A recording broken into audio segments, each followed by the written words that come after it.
I can't believe it's been a year since Suzanne Morphew went missing. In this video, I'll be interviewing a coworker and friend who has been with me on this journey to seek the truth.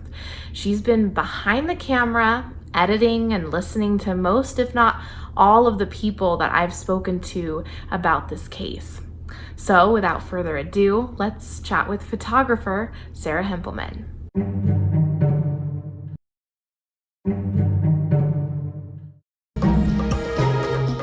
Sarah, thanks so much for joining me. Of course, happy to be here. So let's go back to the beginning and tell me, when did you start going to Salida? Who did you interview? Just tell me about that. So I went with a different reporter the first day that Sheriff Speezy talked. The first and only. Yes. During 12 months. Yeah. Yes.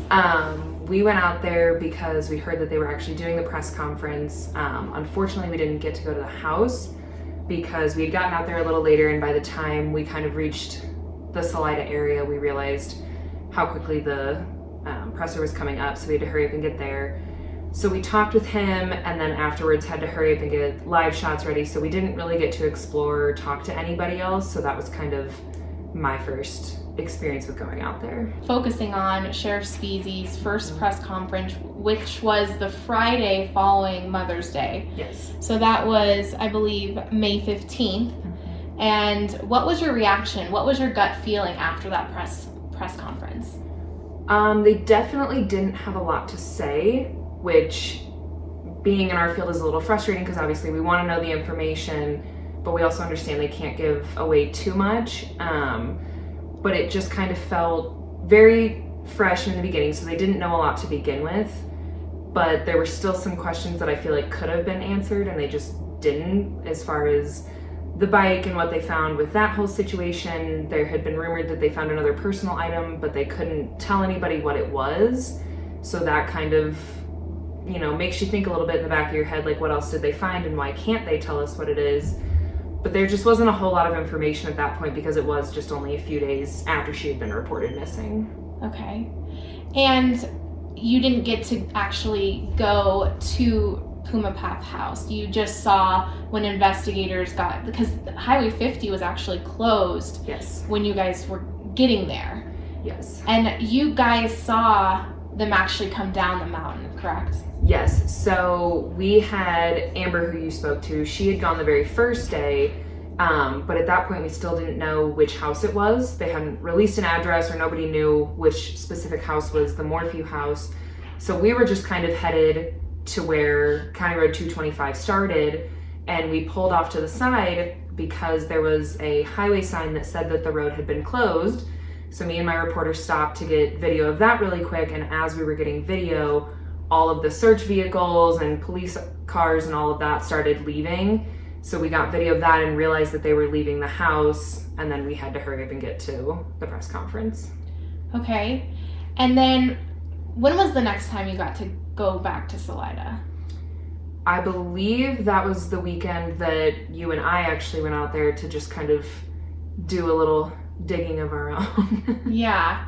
And but between when we did that was in August. Yeah. When we did that, but between then and after Speezy's, press conference, I wrote down a list of names. I spoke with the fire chief, Robert Bertram, Uncle Bob Morphew, Carrie Waddell, a friend, Dan Corsentino, he's a private investigator, Mary Branson, the neighbor of where they were digging, the FBI, Morgan Gentile, a co-worker of Barry's. Yep.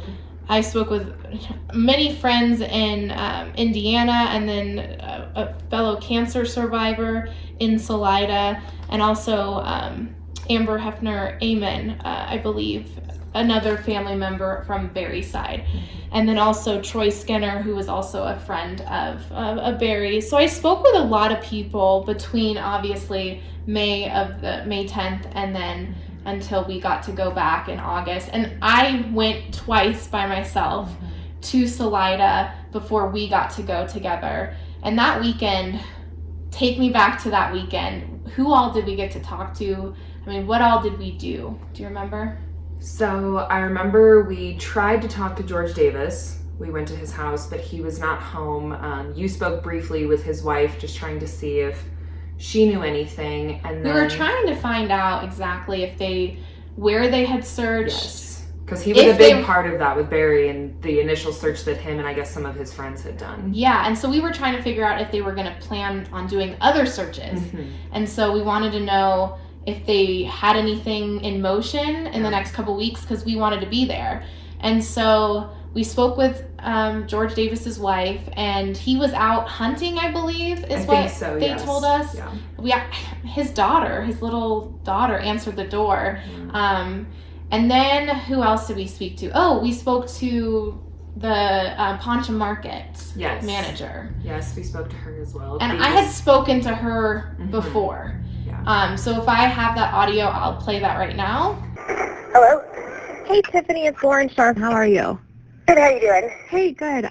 So I was curious. I had heard that Barry Morphew had came into your guys' store, like, I don't know if it was that Monday or if it was even Sunday. It was probably Monday or Tuesday. That was that Tuesday. It was Tuesday, okay.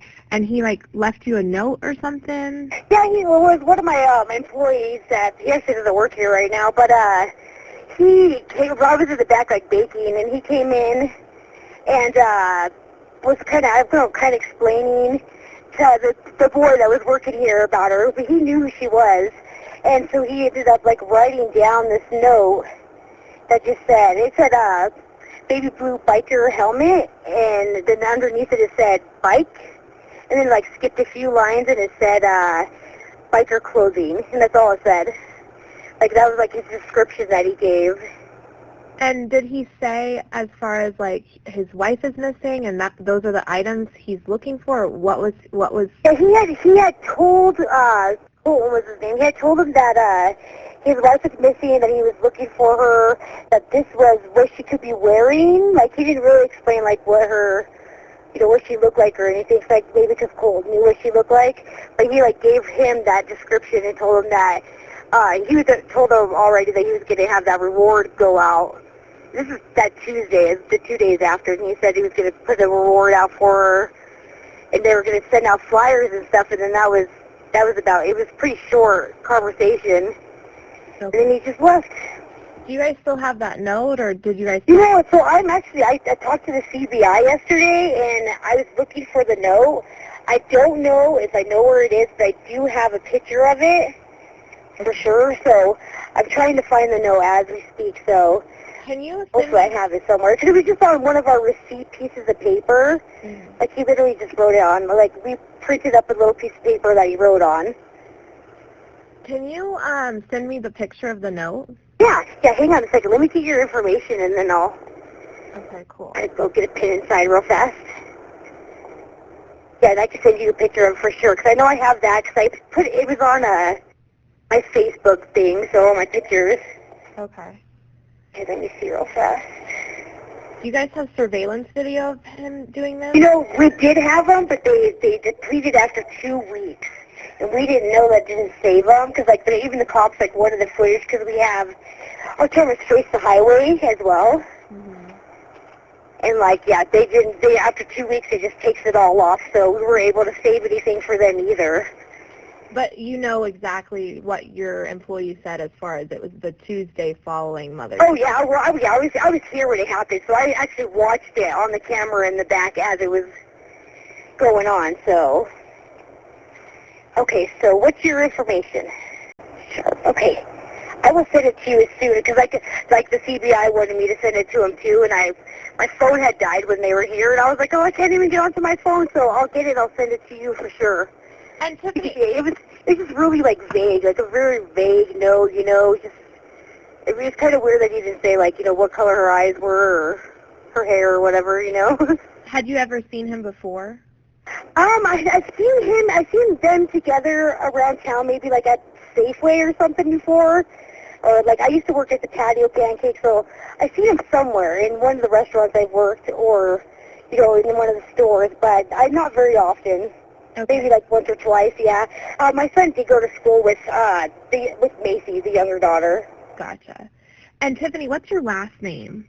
It's Butala, Butala. Okay.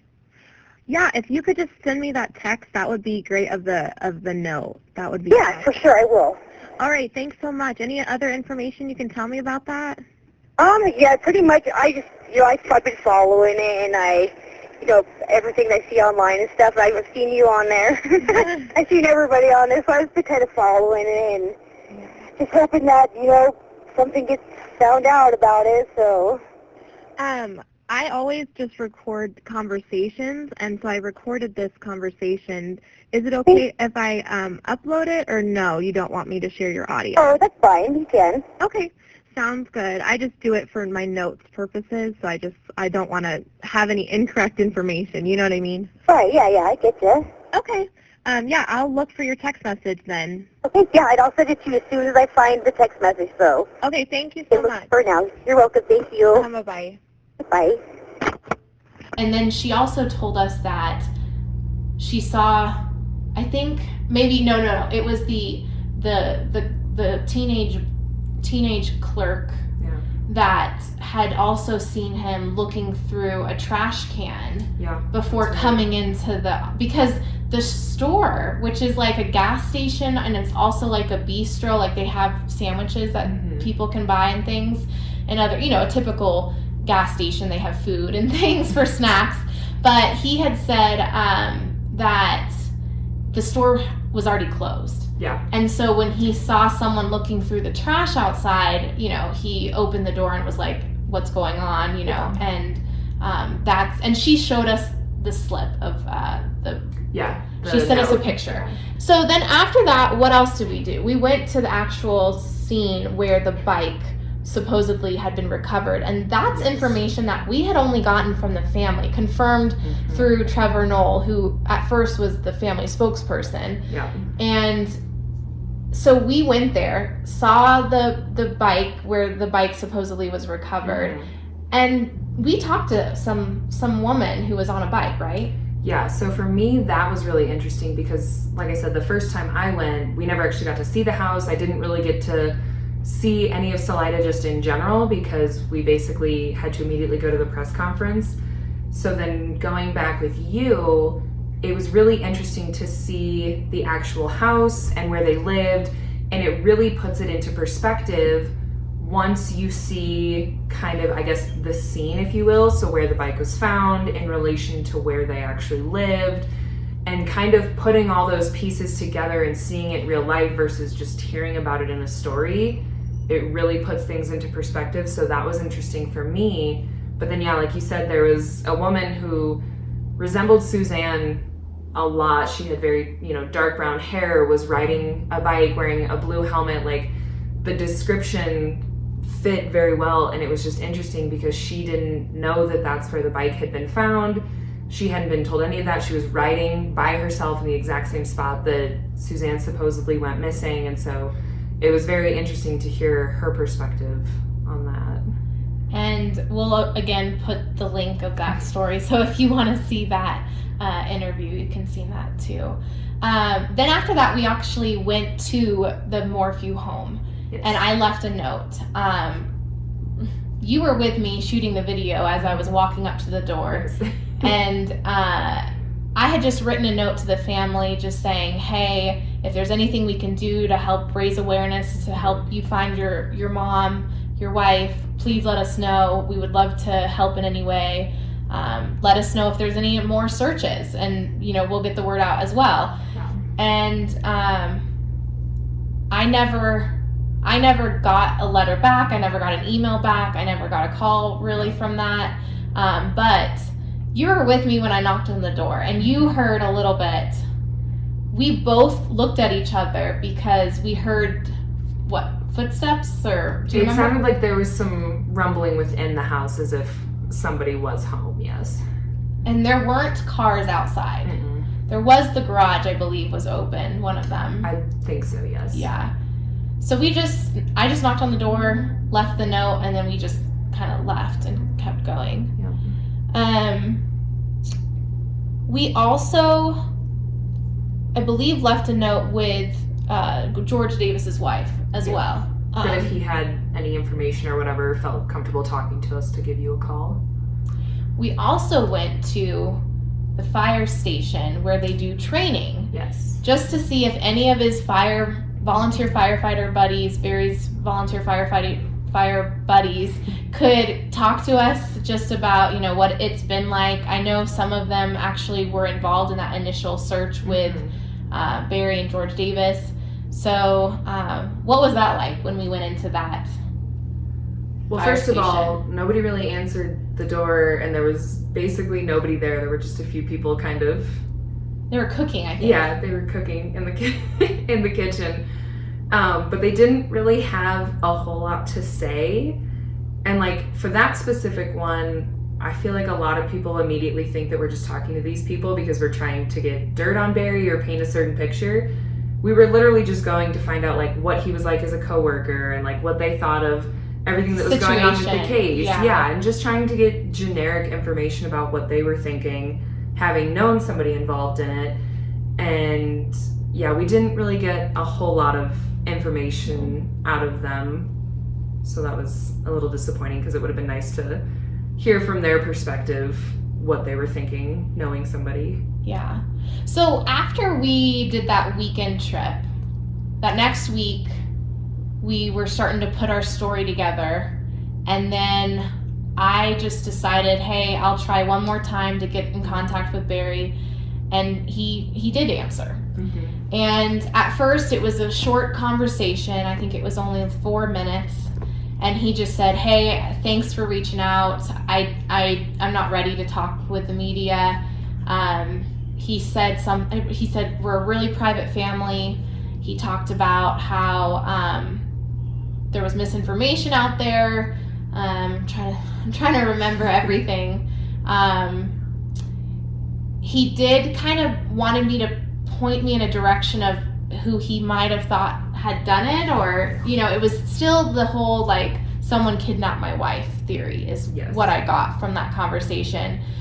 And he also said something that made me he said something like the people have twisted my words, and I think he was referring to the plea that he had posted on Facebook, and it was only 30 seconds really, and he said people took that and twisted it.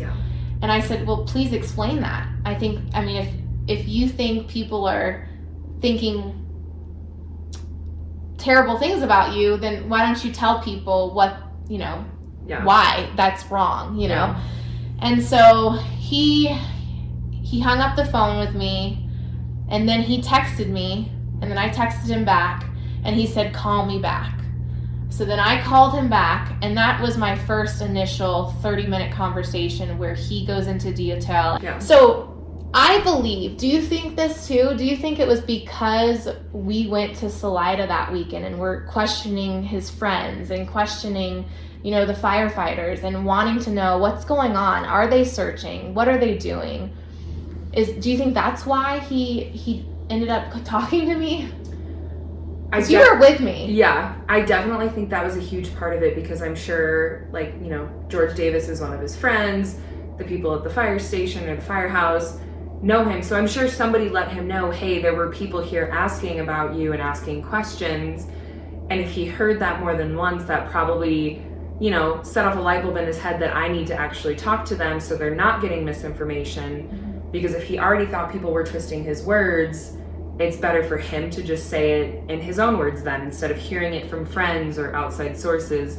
So I'm sure that played a huge part in him just being like, okay, I need to talk to her myself, get my words out there so that way she's not hearing it from somebody else and getting the wrong information. And this was after that Tyson Draper video of him not realizing he was on camera and being recorded. And so he was already upset and not trusting people. Yeah. And so he said I was a genuine person. He thought I was a genuine person and it trusted me. And I appreciated that. And I, told him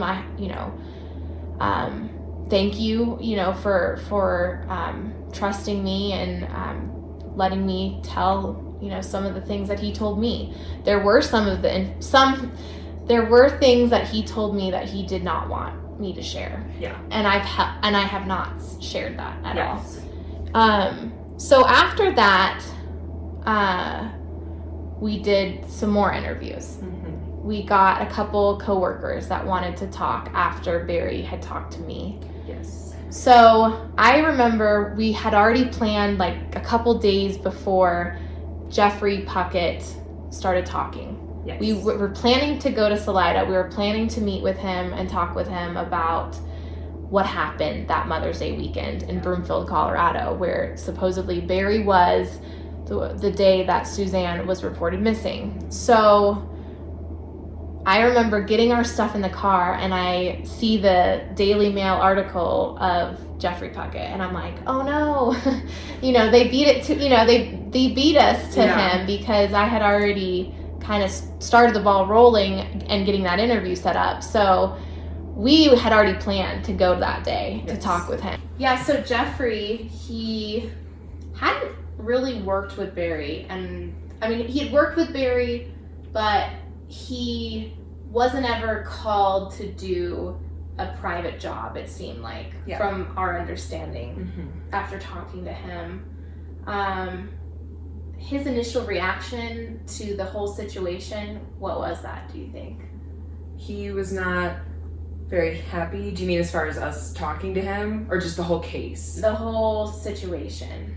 I think he was realizing that because he had been called out there after Barry left, that people were probably making assumptions, and just because he knew Barry in general, those who were, saying Barry did it, it kind of put him in connection with Barry, and I don't think he was liking that that's what was happening, that it was making him look like he had something to do with it.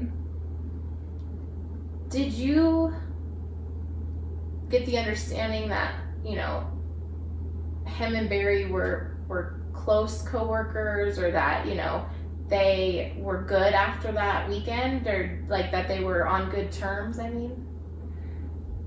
Prior to that weekend, he didn't make it sound like they worked together enough to have like a close relationship.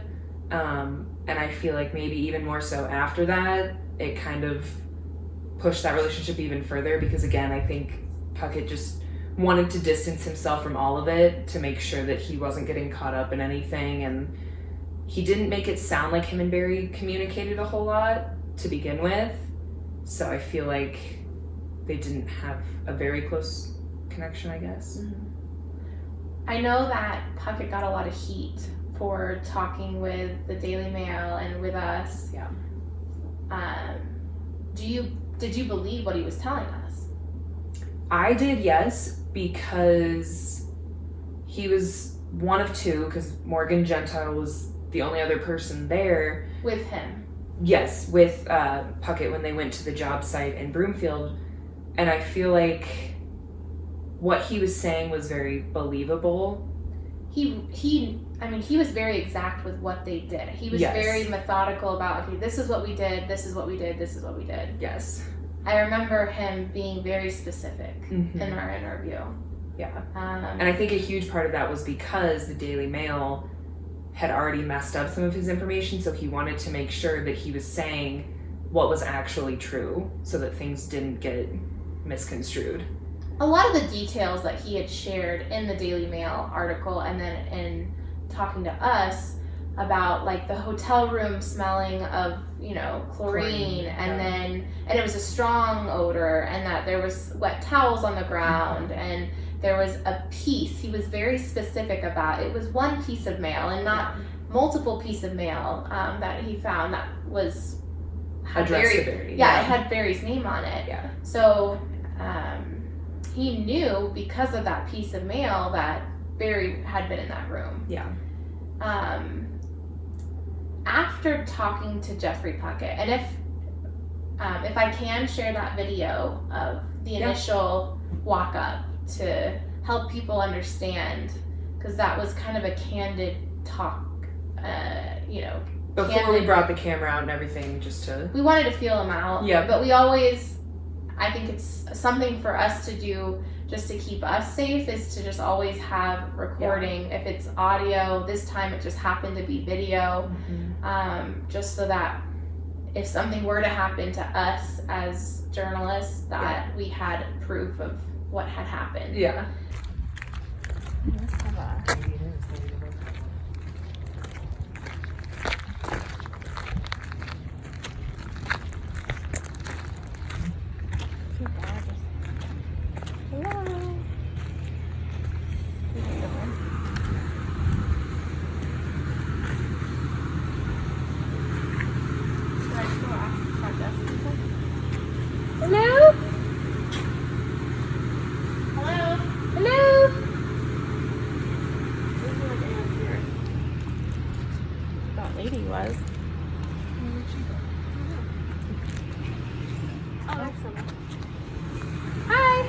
Hello.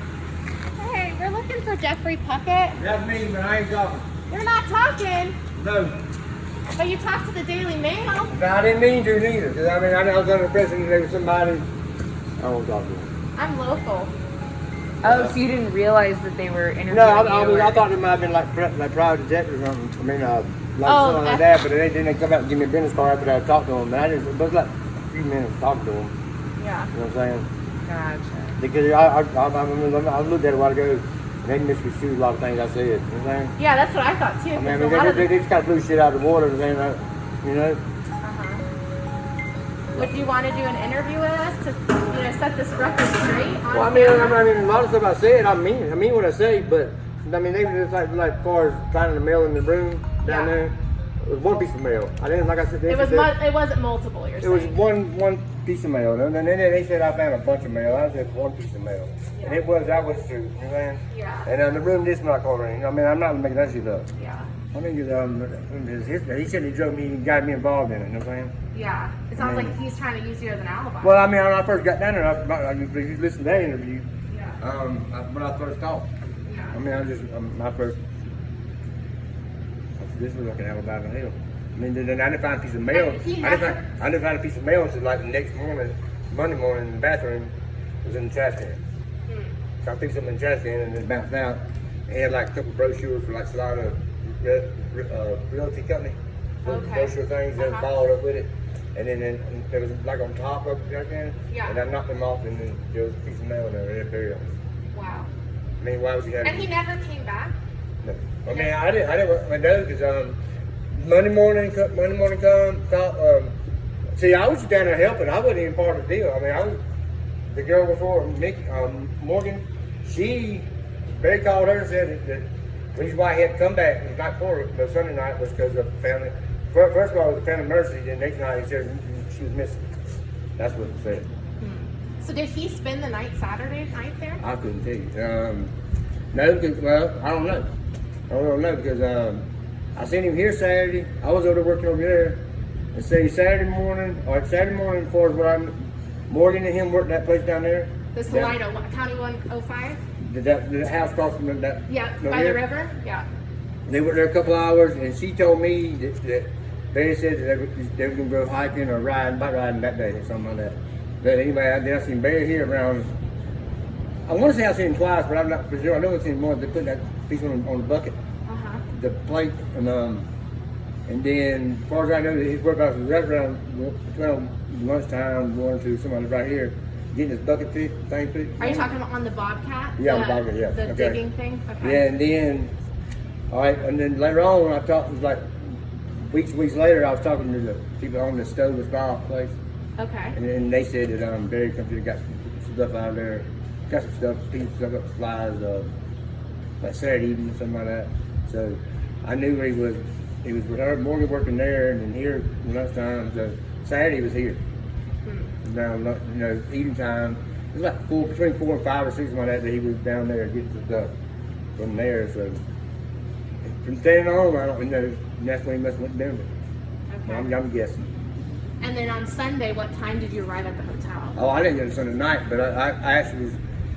He asked Morgan to ask me if I could go down and work. I was working for Jeff then, but I work for DSI now. Yeah. I work for Jeff, and so why would you ask me when I know I got a job? So I was trying to clarify. I can't just go on my own and just go down there. Yeah. But so I was trying to find Jeff was turkey hunting, and then I was trying to figure it out what I was gonna do. So I was leaving out the alleyway right here, and then Crib come through here and said, "You got Barry's number?"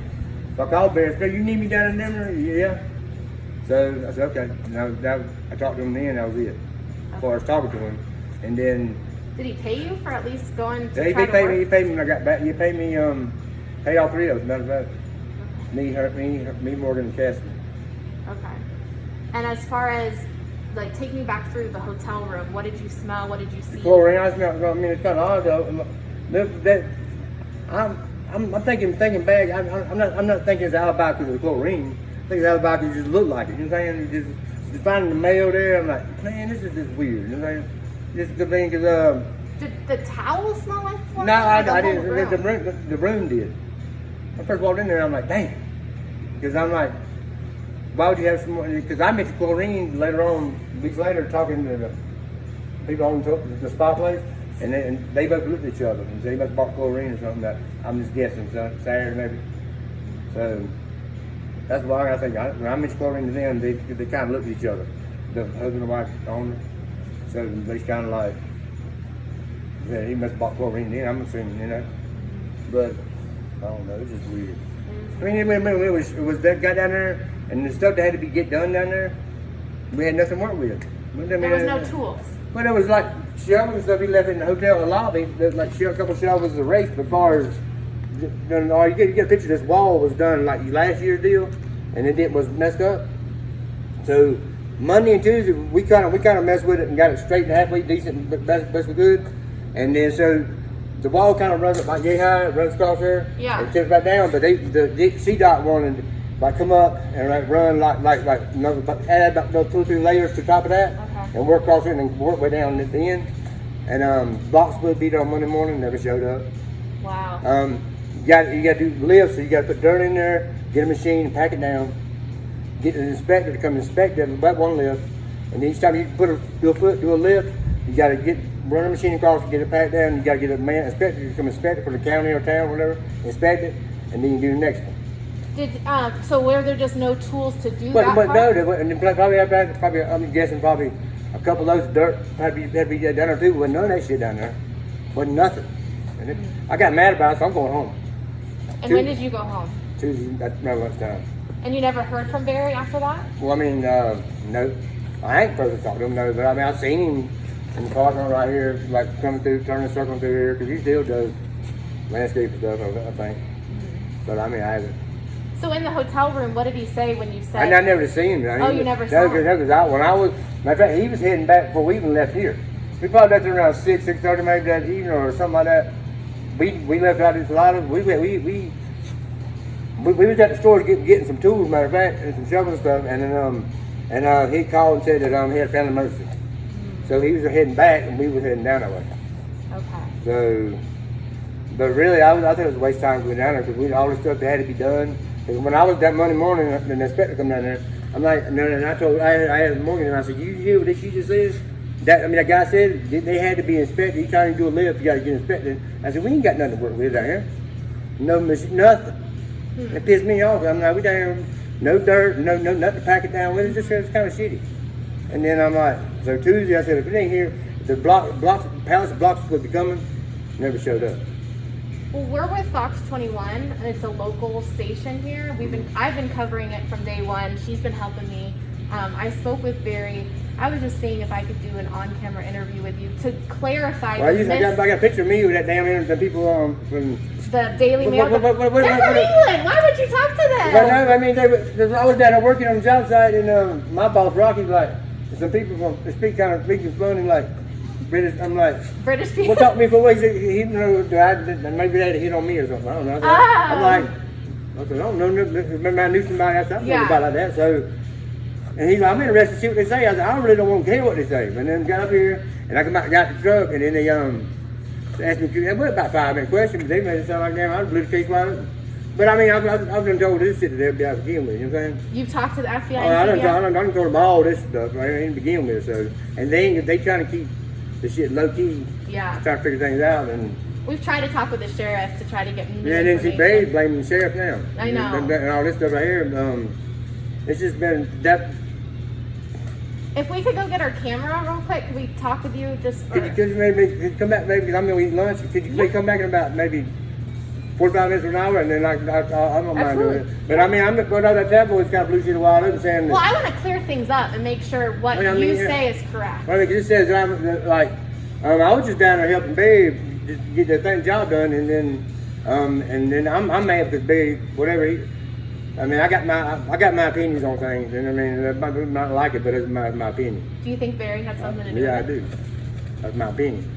I mean, only because I mean, it just don't make no sense. I mean, look, that's a UFO got her. I mean, that's the only two things. I mean, she just disappeared. How can somebody just disappear like that?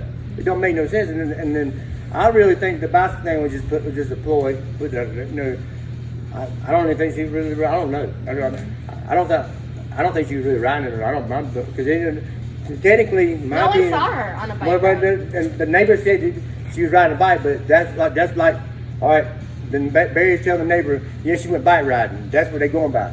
That's my opinion. You know what I'm saying? She went bike riding, so ain't nobody seen her on the bike. Yeah. And then 3 days later, they found the helmet up on the side of the road there. You know what I'm saying? So the article thing they said they found was the bike. And we can't just do it real quick right now. Yeah, Let's- we can. Okay, let's do it. We'll be right back. We'll be right back. Okay. You want to just do right here? That's fine, yeah. Okay, perfect.